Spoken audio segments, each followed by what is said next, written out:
Yeah, in today's video, we'll be discussing about a man called Malam Nasru Rufai, the former governor of Kaduna State, a former minister of Federal Capital Territory, and his case with EFCC, DSS, ICPC, and others. Because it's a developing story. We don't know the end, we only know the beginning today. And this is a big lesson that we should all learn from, that power is transient. Transient in the sense that power is not permanent. Power does not last forever. I must confess that Nasir El-Rufai is a man with high level of intelligence, very, very intelligent a man, smart, development oriented. He's a man that knows his onions very well. He understands the game of politics. However, he's a man that his weaknesses is overwhelming and overshadowing his strengths, especially the weakness for excessive ambition for power. Is a man that has excessive ambition for power. A man that can go any length to acquire power and remain in power. Is a man who cares less if the whole of Nigeria perishes for his political ambition to be achieved. Is a man who cared less if Nigeria is set on fire, burning, for his political ambition to be achieved. Just like Muammar Gaddafi of Libya,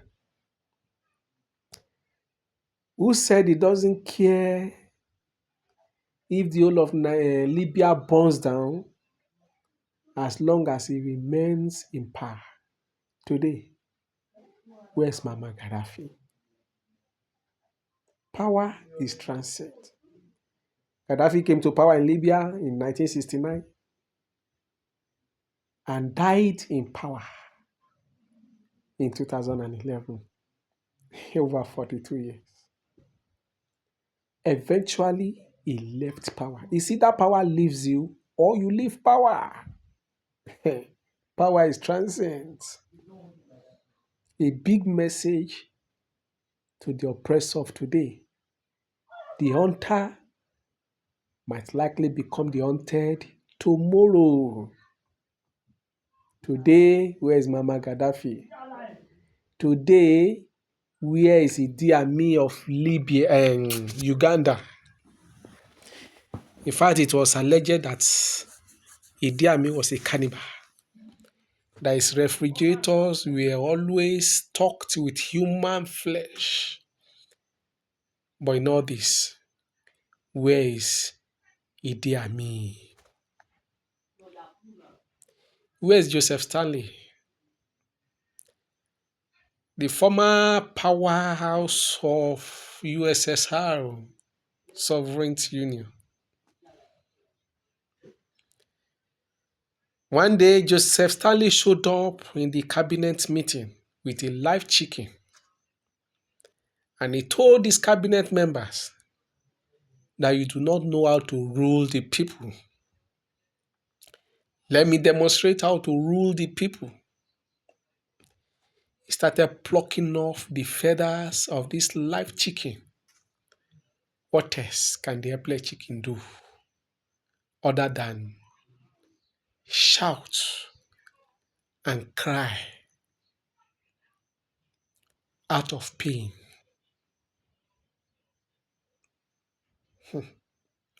Eventually, he was done peeling off the whole of the feathers of the chicken.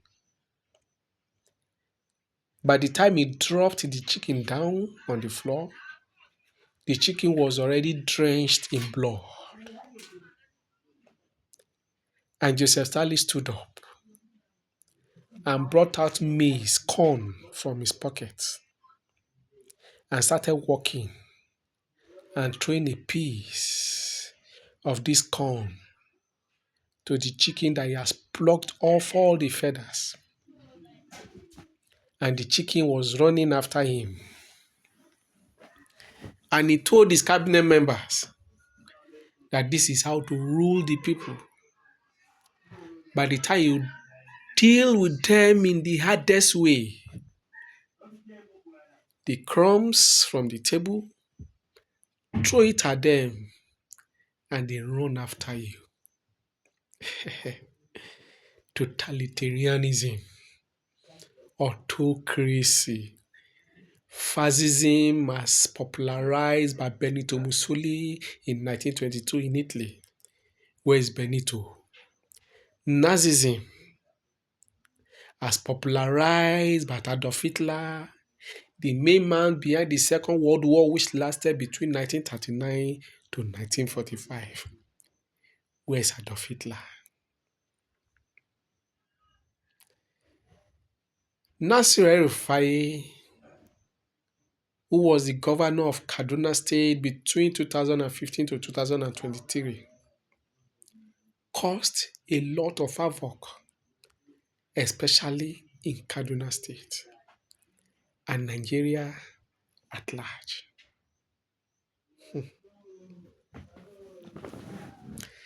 The man that is today shouting the rule of law, the rule of law, the nearest synonyms to the rule of law is what you call the supremacy of the Constitution. This was a man that flouted court orders on several occasions. Several occasions. Even when he was to serve civil servant in Kaduna State, they got a marching order against him. He went ahead and sacked them. When he was to demolish some markets in Kaduna State, there were orders against him. He went ahead and demolished these marketplaces. Malam Nasir Rufai. Today, shouting the rule of law. What an irony of life. Power could be very, very transient. To those of you in power today, is shouting rule of law, which means supremacy of the Constitution, supremacy of the Constitution. The same Constitution he trampled upon while he was in power.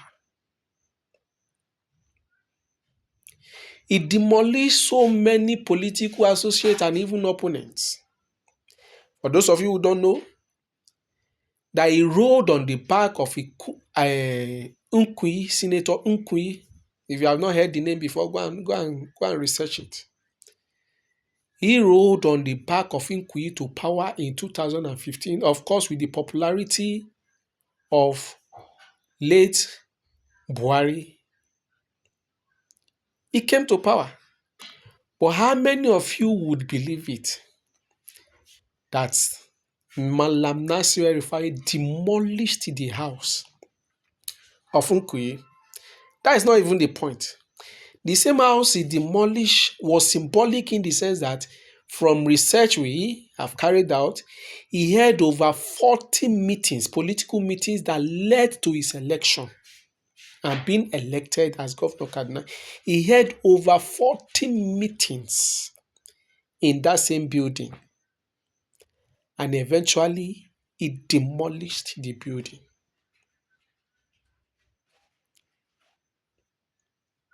Even against court injunction, he demolished the building.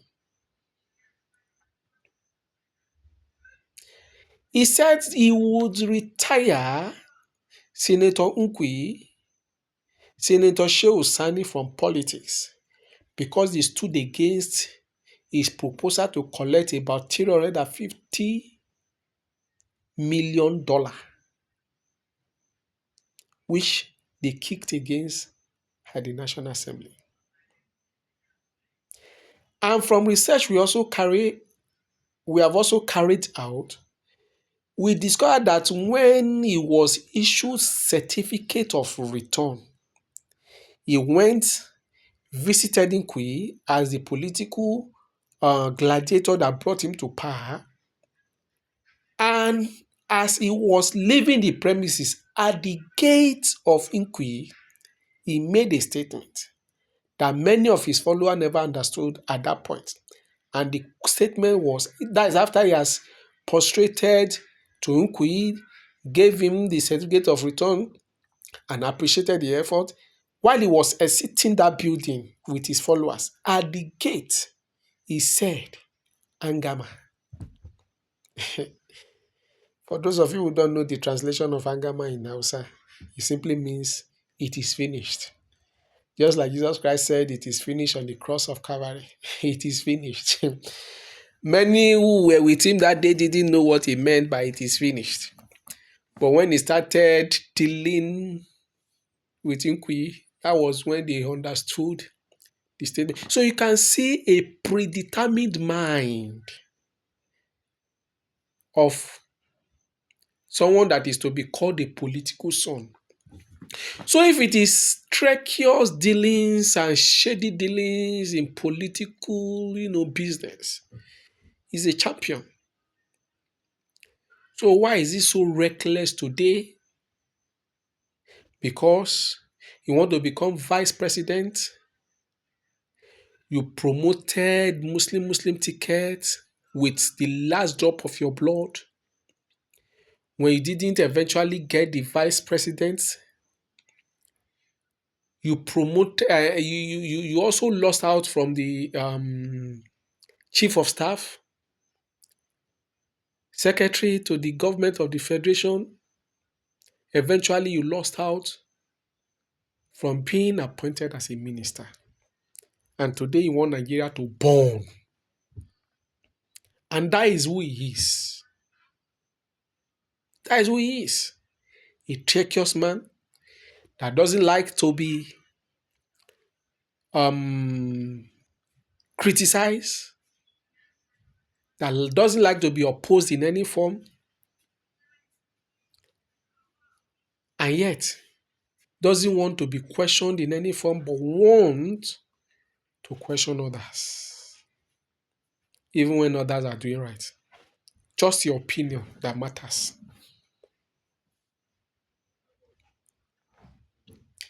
No one is above the law. That is the rule of law. There are principles of the rule of law, but the first, like I said earlier on, is the supremacy of the Constitution, followed by nobody's above the law, followed by equality before the law, and others. While you were governor in Kaduna State, you allegedly committed atrocities. And one of those that is being investigated, which is corruption. For good 8 years, go and check, research it. We are not saying things that are not researched. Good 8 years of Malam Nasir Rufai ruling in Kaduna, which he used religious divide and rule principle. Go to the southern Kaduna, where it's predominantly dominated by the Christian, and point projects carried out by Nasir Rufai. The Agwam of Adara, I think I should be correct with that title, Agwam of Adara, visited in your office on his way back home, attacked by bandits, eventually killed. And these people, his subjects came out to protest his killings because he was returning from the office in the first place. Who leaked out the information to bandit of his movement? His community leaders, subjects demonstrated, Christian leaders demonstrated the killing. They were arrested. I am saying things on record. They were arrested, locked up for months, for several months, even against judicial order. The same Rufai shouting, rule of law, supremacy of the constitution. Power is transient. There was a man called John. There was a man called, is it Daddy Yata, who disappeared. And many others who criticized you and you arrested them, put them in prison, even against court order. Order. Today you are shouting rule of law. When a dog is meant for destruction, the first thing the gods do is to deafen his ears. We have heard today how you wiretapped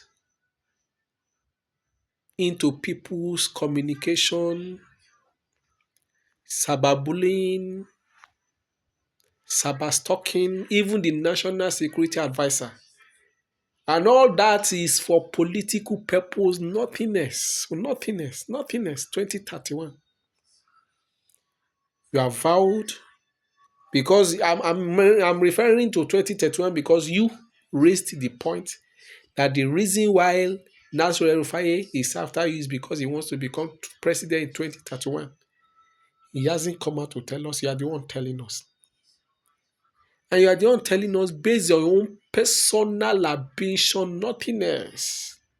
They say you went to Lagos to tell Lambode why he should retire Tinubu from active politics. Just like you have retired Nkuyi, another Makarafi, Shehu Sani and others from active politics in Kaduna, he should do likewise. And you only misled him because you were calculating that if a Muslim, since you know that Tinubu had ambition as at that time, if Tinubu should come out, he cannot pick a Muslim from the north, he will go for a Christian. So you wanted a Christian southerner that will pick you as a vice president. Nothing else. All your ambition, all your support for southern presidency as at that time was because of your personal selfish interest, not because you love the southerners. Is it not the same southerners now you are fighting against? Because you lost out from vice president slot, from secretary general of the federation, chief of staff, and eventually minister. Is it not the same southerner? You are so treacherous. That is why you will always revolve all your life. Your political tool has always been religion, nothing else. The reason you will justify killing the southern Kadunans is because they are harrying. You call them unbelievers, infidel. That's a justification, which is religious. You have told us on many occasions why Jesus Christ slept with, how Jesus Christ slept with many of the women around him for political purpose. For political purpose, nothing else. Then we always have justification of your action, and if we should go further now, you will tell us why the Shiite should be killed. Are they not Muslims? But you will justify it. Or why a Muslim southerner? Thank God that the president is a Muslim from southern Nigeria. But if it were to be Goodluck Jonathan, may God bless his soul, the gentleman, the so gentle to the core of a man, Who wants to play politics in the American way, not knowing that the politics of Nigeria is full of sharks, crocodiles like you. If you were to be the one, if you were to be Goodluck Jonathan in power, by now we would have been seeing religious sentiment. You will be whipping up all sort of unpredictable name, Iranian unbeliever, infidel, pagans would have been using such languages, mobilizing clerics, imams, and fast from the north. We have seen it. The other time your video leaked out how you said we deceived them on Muslim ticket, thinking that you will be part of the government. The same government you are fighting tooth and nail today to bring down, you brought them to power in the first place. Hypocrisy of the highest order. Hypocrisy of the highest order. And tomorrow, we won't be surprised if you still go all the way the religious way, because it has always been your political tool by telling us that Tinubu is of less inferior Muslim. We won't be surprised. We know your antics. It has been there. It has been there.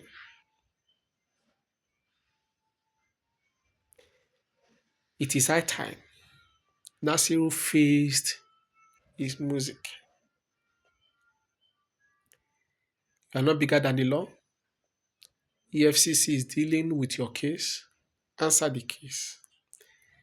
And if you don't know, it is an offense for you to wiretape communication of people which you have confessed with your own mouth. And this is not the first time you go on national television in public space to tell us with impunity what you are doing. It was on national television that you also told us how you were paying ransom, how you were paying herdsmen to stop killing in Kaduna. You introduced it. And they say you have criticized this government over and over, how they are spending billions, to pacify, to pay. But I'm not in support of all this. But you yourself, you have done every of those action you criticized. Every payment of ransom to bandits, you did it. Arbitrary arrest and locking up people, you did it. Demolition of people's houses, you did it. Cyberstalking that you're accusing others, you did it. Even while in government as a governor. Therefore, nobody's approved the law. Once again, it is a message even to the Tinubu and co that are in power today. Power is transient. Power is transient. And Nigeria, it is high time we woke up from our slumber, especially to my northern brothers. Let's not listen to religious sentiments they use to divide us. They are after their own ambition. Could you believe that Rufai will ever fight against this government? The government he was fighting for, he was not fighting for them, he was fighting for his own personal ambition. So let's rise up and stop being used as pawns in the game of chess, of political chess of these leaders. Thank you, Nigerians. God bless Nigeria. God bless Tinubu. God bless the Federal Republic of Nigeria. And God bless Nigerians.